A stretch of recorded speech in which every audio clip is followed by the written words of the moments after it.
সন্নিহিত সমস্ত থানাগুলিতে এই আইন দেশের স্বার্থে, পশ্চিমবঙ্গের স্বার্থে আমরা আজ থেকে কার্যকর করলাম। ভারত সরকারের পক্ষ থেকে 14/5/2025 যারা অবৈধ বাংলাদেশি অনুপ্রবেশকারী তাদেরকে সরাসরি বিএসএফ এর হাতে হ্যান্ডওভার করার জন্য একটি নির্দেশিকা এবং তার সঙ্গে হ্যান্ডওভারের আইন ভারত সরকারের পক্ষে under secretary government of India Pratap Singh Rawat পাঠিয়েছিলেন।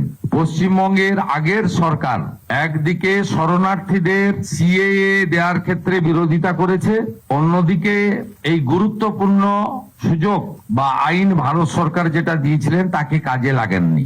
আজ থেকে আমরা এই আইন কার্যকর করলাম।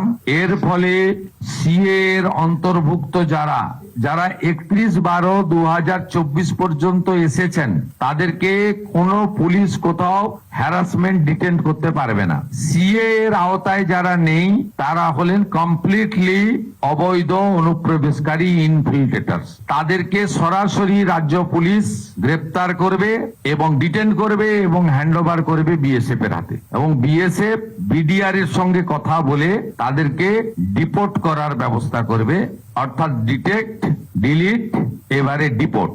পশ্চিমবঙ্গের বর্ডার সন্নিহিত সমস্ত থানাগুলিতে এই আইন দেশের স্বার্থে, পশ্চিমবঙ্গের স্বার্থে